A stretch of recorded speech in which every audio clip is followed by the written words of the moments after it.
Hi hello friends, welcome to my YouTube channel అండి.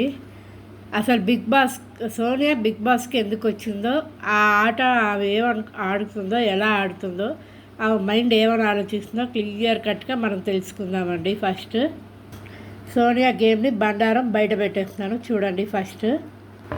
Sonia first నుంచి game ఎలా ఆడుతుంది అందరికీ క్లారిటీ వస్తుందన్నమాట. సోనియా హౌస్లోకి ఎంటర్ అవ్వగానే ఆ కుక్కర్ గురించి స్టార్ట్ చేసిందమ్మ. ఆ కుక్కర్ తగలబడ, ఆ కుక్కర్ ఇప్పుడు బిగ్ బాస్ ఇంటి ఉన్నప్పుడు అన్నీ కొత్తవే ఉంటాయి. బెడ్స్ కానీ, బ్లాంకెట్స్ కానీ, వెజల్స్ కానీ, గ్యాస్ పొయ్యి కానీ అన్నీ కొత్తవే ఉంటాయి. బిగ్ బాస్ వాళ్ళు కొత్త కుక్కర్ ఇచ్చినప్పుడు ఆమెకు వంట చేయటం ఎలా వస్తుంది, కొద్దిగా టైం పడుతుంది కదా. కుక్కర్ గురించి ఆమె ఏమన్నా పిహెచ్డీ చేసిందా? బేబక్క అని బేబక్కని బయటకు వెళ్ళగొట్టేసింది. ఇప్పుడు ఇప్పుడు నా ఆకలి నీకు అంత ఇర్రెస్పాన్సిబుల్గా ఉంది అని సోనియా అన్నప్పుడు, మరి సోనియానే లేచి వంట చేసుకోవచ్చు కదా. బిగ్ బాస్ ఎవరైనా చెప్పాడా, లేకపోతే ఎవరైనా చెప్పారా నువ్వు వంట చేసుకోకూడదు అని? అంత ఇర్రెస్పాన్సిబుల్గా ఉన్నప్పుడు నువ్వు లేచి నేను చేస్తూ ఉండని చేయాలి. అలా కూర్చొని మాటలు నోరు జారేస్తే ఎట్లా?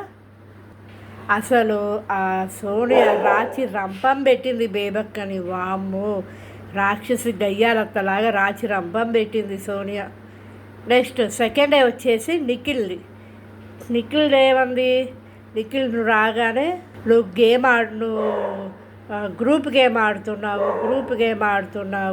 అని అన్నది. గ్రూప్ గేమ్ అంటే ఏంటి? ఇప్పుడు వీళ్ళందరూ సీరియల్ ఆర్టిస్ట్. ఎవరు? నిఖిల్, యశ్వి, మళ్ళానేమో పేరున కూడా సినిమాలో నటించిన సీరియల్స్లో ఉన్నవాళ్ళే. సో హాయ్ అంటారు, బాయ్ అంటారు. ఇప్పుడు బిగ్ బాస్కి వెళ్ళేటప్పుడు ఒకరి గురించి తెలియదు. ఇప్పుడు ఒకళ్ళు వెళ్తున్నారంటే ఇంకొకరికి వీళ్ళు వెళ్తున్నట్టు తెలియకూడదు. అది రూల్ పెడతాడు బిగ్ బాస్. వాళ్ళు వచ్చాకే కదా హాయ్ నువ్వు వచ్చావా అది ఇదని మాట్లాడుకున్నారు అని సోనియా నువ్వు ఎలా అనగలుగుతుంది నిఖిల్ని గట్టిగా సోనియా అరిచేసరికి నిఖిల్ భయపడిపోయి ఆట ఆడట్లేదు, టైటిల్ దగ్గర ఉండట్లేదు, అండ్ ఇంకేంటి జనాల దగ్గరికి దూరంగా ఉంటున్నాడు, బేబక్కకి దూరం అయిపోయాడు. ఇప్పుడు ఏం చేస్తున్నాడు నిఖిల్? మరి భయపడి సోనియాకి దగ్గర అవుతున్నాడు. ఇప్పుడు ఇంకా నెక్స్ట్ డే 3వ రోజు బాషా గారితో గొడవ, ఆరెంజెస్ గురించి గొడవ. ఆ రోజు చూడండి, రోజు ఒక్కొక్కరితో గొడవ పెట్టడానికే ఆమె ప్లాన్. అక్కడ బిగ్ బాస్లో ఆరెంజెస్ అంటే ఫ్రూట్స్ అన్నీ ఇస్తారు కదా, వాళ్ళు ఒక కాస్త ఆరెంజ్తో బాల్ ఆట ఆడుకున్నారు. బాషా గారు ఒక్కడే ఆడుకోలేదు, అందరూ ఆడుకున్నారు. ఆమె తీసి లాజిక్ పాయింటే, ఆవిడ రేషన్ కాబట్టి లాజిక్ పాయింటే. ఏమని నువ్వు అంటే ఆ క్యాచెస్ ఆడుతున్నప్పుడు నువ్వు ఆరెంజెస్ అందులో వెయ్యకు, నీ ఆరెంజ్ నువ్వే తినాలి, నువ్వు అట్లా వేసుకున్నావు ఇట్లా వేసుకున్నావు, నీకెందుకు చెప్పు, నువ్వు ఓవరాక్షన్ కాకపోతే.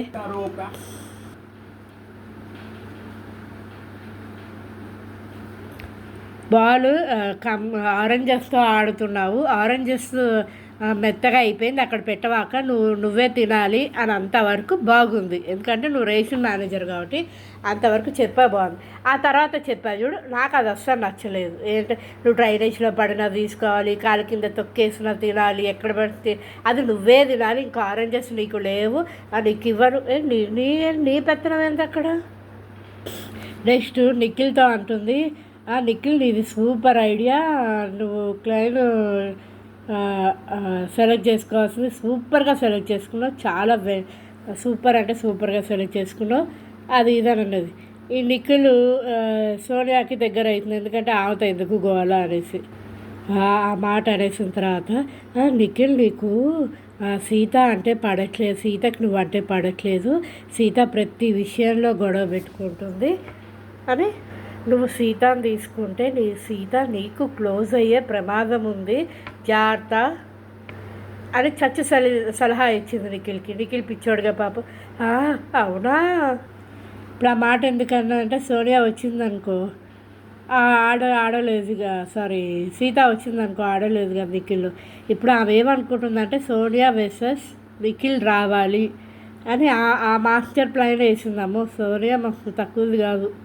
బిందు మాధవి ఆ, బిందు మాధవిని నిఖిల్ బిగ్ బాస్లో వచ్చారు కదా, వాళ్ళిద్దరు ఎలా ఫైట్ చేసుకున్నారో, వాళ్ళిద్దరి గురించి ఎలా అనుకున్నారో, సోనియా వీళ్ళిద్దరిని అలా అనుకోవాలని ప్లాన్ చేస్తుంది. ఎవరిద్దరిని? సోనియాని ప్లస్ నిఖిల్ని, వీళ్ళిద్దరు అలా అనుకోవాలనేసి ఆ మాస్టర్ ప్లాన్ వేసింది. అమ్మో, చాలా తక్కువది కాదు సోనియా. నామినేషన్స్ అయిపోయినాయా నిన్న? నామినేషన్స్ అయిపోయాక సోనియా పక్కకు వచ్చి మణికంఠ కూర్చున్నాడు. మణికంఠతో అంటాడు, నామినేషన్స్ అయిపోయిన నెక్స్ట్ డే మనం అంతా మనుషులు అని అంటుంది. అది మనం గుర్తుపెట్టుకొని ఆడాలి అని సోనియా అంటుంది. సోనియా విష్ణుప్రియతో ఒక ఆడపిల్లతో మాట్లాడుతున్న మాటలేనా అని నాకు అనిపించింది.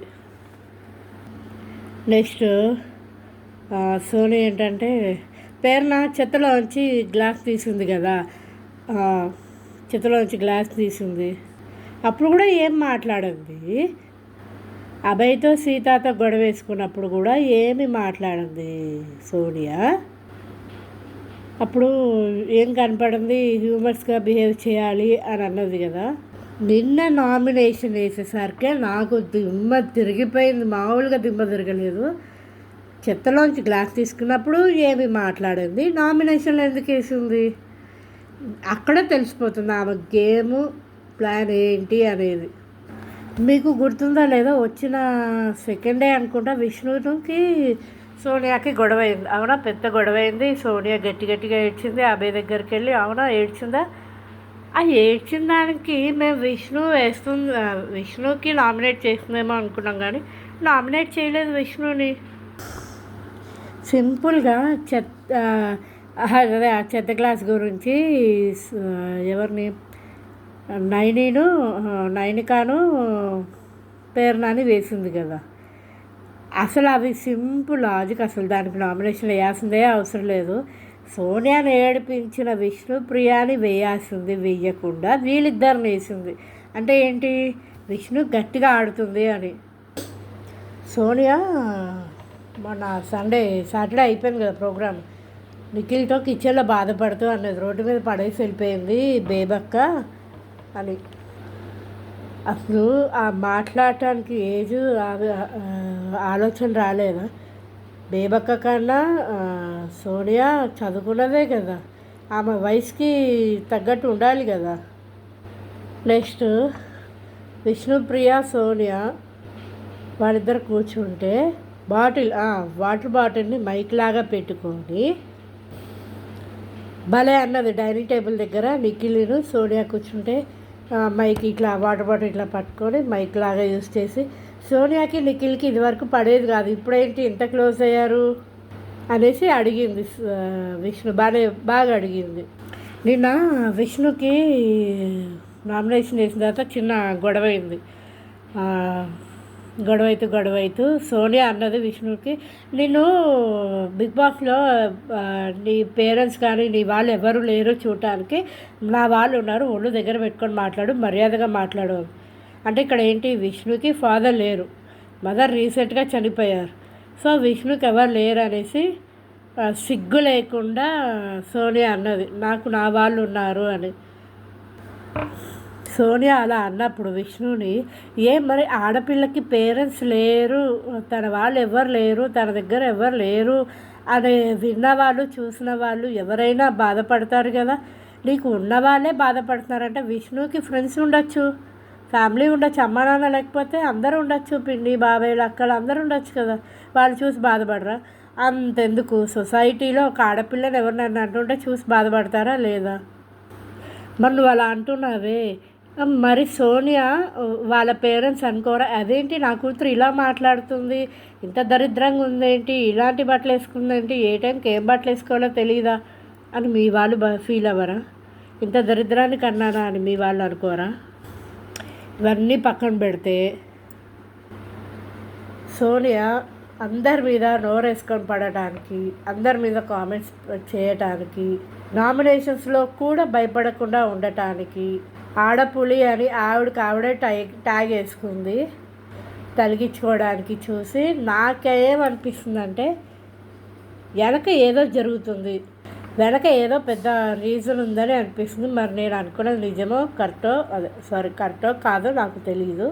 నాకెందుకు అలా అనిపించిందంటే సోనియాతో మాట్లాడాలన్నా ఆడాలన్నా పోసుకోవాలి అన్నట్టుగా బిహేవ్ చేస్తుందని అని అనుకుంటున్నాను. ఓవరాల్గా ఆర్గ్యుమెంట్స్ ఎక్స్ట్రీమ్, కానీ ఆవిడ మాట్లాడే మాటలు చాలా పెద్దగా ఉన్నాయి, నచ్చలేదు. ఎగ్జాంపుల్, చిన్న పావైనా పెద్ద కర్రతో కొట్టాలని అంటారు కదా, అలా యూజ్ చేస్తుంది. నేను అనుకున్నట్టుగా నాకు తెలిసిన ఆధారంగా నేను సోనియా గురించి చెప్పాను. మీరు అనుకునే నిజమైతే సబ్స్క్రైబ్ చేయడం మర్చిపోకండి. సబ్స్క్రైబ్ చేయండి, లైక్ చేయండి. మీకు ఏదైనా డౌట్గా ఉంటే కామెంట్ సెక్షన్లో పెట్టండి. ఓకేనా? బాయ్.